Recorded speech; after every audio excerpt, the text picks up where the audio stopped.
He's Marcus Lattimore, former South Carolina running back, joining us on the program. How you feeling today, Marcus? I'm feeling good, man. Thank you for asking. Okay, but give me a sense of if we were going to go work out, what's the one thing you can't do like you once did before? Agility. Right now, I have to wait maybe another 2-3 weeks, and then I can start doing some agility and side to side. But right now, I've been running straight ahead, been doing sprints, been jumping on boxes, doing a lot of different things. But right now, I couldn't do agility. But if I'm a GM, how am I going to be convinced to take you either Thursday or Friday? You can call Dr. Andrews.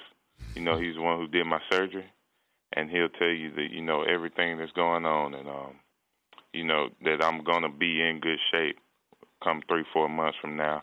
And, I'll be that same player. So, that's the main thing. And, I'm a hard worker, so, and I'm gonna get the job done.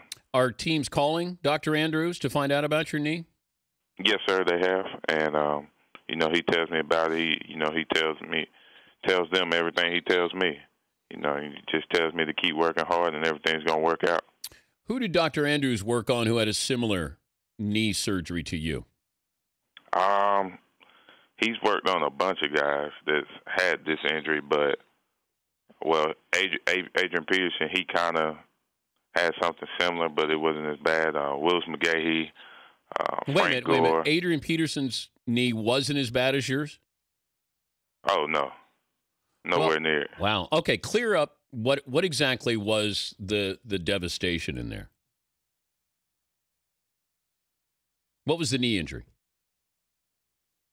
Let me bring back Marcus Lattimore, the South Carolina running back. What happened there? Were the questions tough, and you decided that you didn't want to answer them? Oh man, I don't know what happened. All right, clear up the injury. You said it's worse than Adrian Peterson. So. Oh yeah.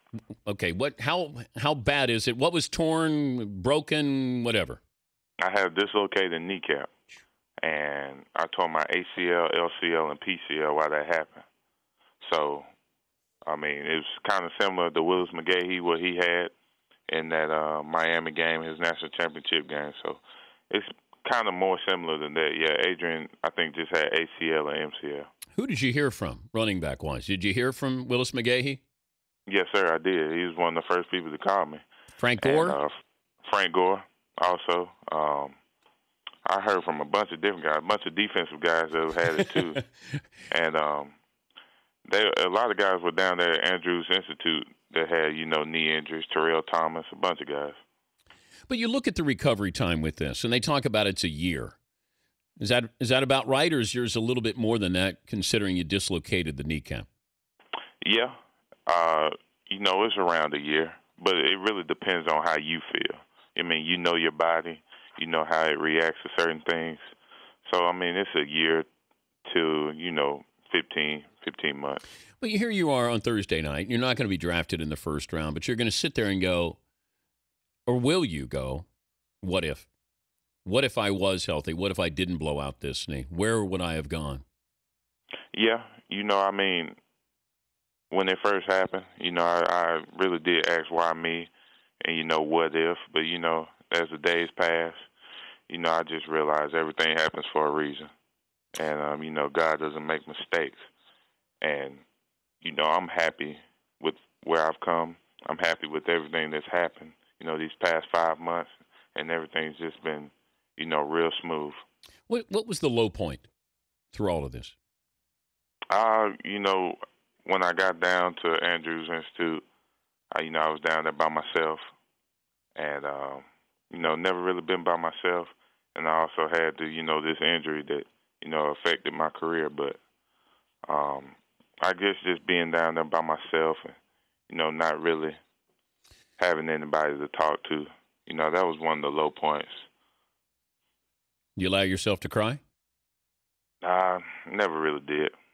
I just sit back and, think about how many guys that would be fortunate to be in my shoes and, just realize that, it's a blessing in disguise. And, I'm here to inspire people and to let them know, you can come through anything in life. Did you have insurance? Yeah, I did. I did have insurance while I was there. We've talked about this with Clowney, your teammate, that you have to stay until your junior year or 3 years in college. What advice will you give him on trying to stay injury-free, considering he'd probably be the number one pick in the draft? Well, I mean, you really can't stop a freak accident, like what I had. But I mean, as long as he goes out there and play hard, he's not gonna get hurt. So I just tell him to go out there and play hard every play. And he's a guy that loves football. Would he be the number one pick in the draft? Oh, no doubt. He's scared. No doubt in my mind he would be. Yeah. I know you're doing stuff with EA Sports. Yes, sir. EAS Sports Nutrition? Yes, sir. How's that going? Oh, it's going great, man. I used the product EAS Sports Nutrition in college. I used it while I was down in Pensacola. And, the biggest challenge, leaving Pensacola was you don't have anybody to, make the shake for you and cook your food for you. So now, I get product from them while I'm at home in Columbia training. And, it's just been a great experience for me. It's really helped my recovery a lot and my training. Before I let you go, of all the teams you visited, if you said right now, I think this team is the team that showed me the most love, who would it be? Man, it's 3 or 4 teams, tell you the truth. Oh, well, give me a couple of them. I got time. I've been to St. Louis, been to New England, Philly. I mean, San Fran. They're all really showing me a lot of love. So we'll see what happens. Good luck. Have fun. It's a process. It's a learning one, and it sounds like you're learning a whole lot about yourself, not only as a football player. But good luck the next couple of days there, Marcus. Appreciate it. Have a good one. All right, Marcus Lattimore.